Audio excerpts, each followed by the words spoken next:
আসিফ নজরুল স্যারের জনপ্রিয়তার আশেপাশে কেউ ছিল না। ইভেন ডক্টর ইউনূস স্যার পর্যন্ত আসিফ নজরুলের জনপ্রিয়তার আশেপাশে ছিলেন না। ঠিক, অথচ সেই লোককে সবাই এখন মানে বকা দিচ্ছে, গালি দিচ্ছে, নিন্দা করছে। আমরা কেন নিন্দা করছি?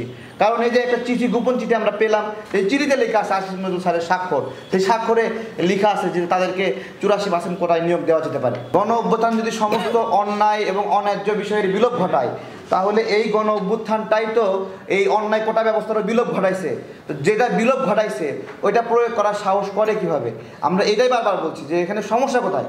আমাদের সবচেয়ে কষ্ট লাগছে যে আসিফ নজরুল স্যারের একটা চিঠি আমাদের কাছে আসে যে উনি নিজে সুপারিশ করছে যে এই নিয়োগটা কোটায় দেওয়া হোক।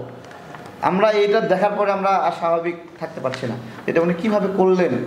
গণ অভ্যুত্থানে যারা পঙ্গুত্ব বরণ করেছে, প্রতিবন্ধী হিসেবে এই মুহূর্তে কার্ড নেওয়া প্রয়োজন, এরকম আছে।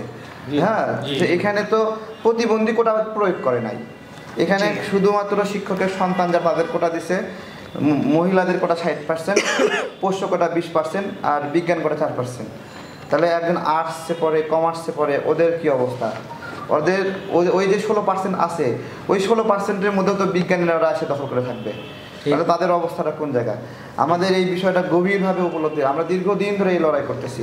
সরকারের প্রতি আমাদের আহ্বান, আমাদের আহত ভাইরা আজকে এখানে দাঁড়িয়েছিল, তাদের কথাগুলো আপনারা ইউনূসের কাছে পৌঁছে দেবেন। আসিফ নজরুল স্যার আমাদের সঙ্গে মজা করবেন না, এটা মজা করার বিষয় না। এটা আসলে কিছু লোক চাকরি পাচ্ছে এরকম না। মানে এই লোক চাকরি পাইলে আমার সমস্যা, সে ভাত খাইলো কি খাইলো না এটা আমার বিষয় না। আমার সন্তানদের লেখাপড়া এটার সম্পর্ক জড়িত। ঠিক আছে, সে কান্নাকাটি করবে বাচ্চা নিয়ে। আপনার হলো শাহবাগে 2 বছরের একটা বাচ্চা কোলে নিয়ে আসছে, জলকামানের সামনে দাঁড়াইছে। উনি কোটায় শিক্ষক হিসেবে নিয়োগ চায়। ওনাকে কে বলেছে 2 বছরের বাচ্চাকে জলকামানের সামনে দাঁড় করাইতে? হ্যাঁ, এখানে আবেগ ঝরাইতে আসছে। হ্যাঁ, এইসব আবেগ চলবে না। আমরা ভুয়া ডাক্তারদের চিকিৎসা করাবো না, ভুয়া শিক্ষকদের পড়াবো না। ঠিক আছে, আমরা পড়াবো না। এদেরকে কেউ শিক্ষক বলবে না, এরা কেউ এখনো নিয়োগ পায়নি। যে আওয়ামী লীগের সময় নিয়োগ পাওয়া, এরকম অনেককে ওএসডি করা হয়নি, বাদ দেওয়া হয়নি, অন্যায়ভাবে নিয়োগ পাওয়া। তার মানে গণ অভ্যুত্থান সমস্ত অন্যায়ের বিলোপ ঘটিয়েছে, তাই না? গণ অভ্যুত্থান যদি সমস্ত অন্যায় এবং অন্যায্য বিষয়ের বিলোপ ঘটায়, তাহলে এই গণ অভ্যুত্থানটাই তো এই অন্যায় কোটা ব্যবস্থার বিলোপ ঘটাইছে। তো যেটা বিলোপ ঘটাইছে ওইটা প্রয়োগ করার সাহস করে কিভাবে? আমরা এটাই বারবার বলছি যে এখানে সমস্যা কোথায়। আমাদের সবচেয়ে কষ্ট লাগছে যে আসিফ নজরুল স্যারের একটা চিঠি আমাদের কাছে আসে যে উনি নিজে সুপারিশ করছে যে এই নিয়োগটা কোটায় দেওয়া হোক। আমরা এটা দেখার পরে আমরা আর স্বাভাবিক থাকতে পারছি না। এটা উনি কীভাবে করলেন? একটা মানুষ এত জনপ্রিয় ছিল, কিন্তু রাতারাতি তিনি সবাই তাকে অপছন্দ করছে কেন? ঠিক এই কাজগুলোর কারণে। আসিফ নজরুল স্যারের জনপ্রিয়তার আশেপাশে কেউ ছিল না।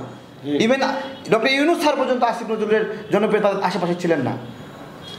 ঠিক, অথচ সেই লোককে সবাই এখন মানে বকা দিচ্ছে, গালি দিচ্ছে, নিন্দা করছে। আমরা কেন নিন্দা করছি?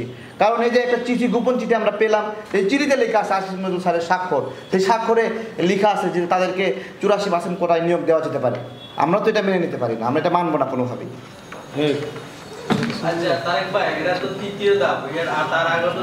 জি, প্রথম এবং দ্বিতীয় ধাপ শেখ হাসিনা ক্ষমতা থাকা অবস্থায় সম্পূর্ণ করেছে।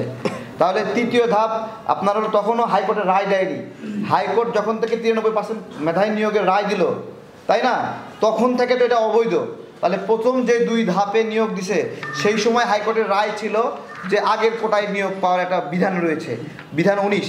কিন্তু হাইকোর্টের রায় যখন থেকে দিল, তখন থেকে বিধান 19 বিধান এই সমস্ত কিছু তো বাতিল হয়ে গেছে। তখন থেকে তৃতীয় ধাপ তো প্রয়োগের সুযোগ নাই, তাই না?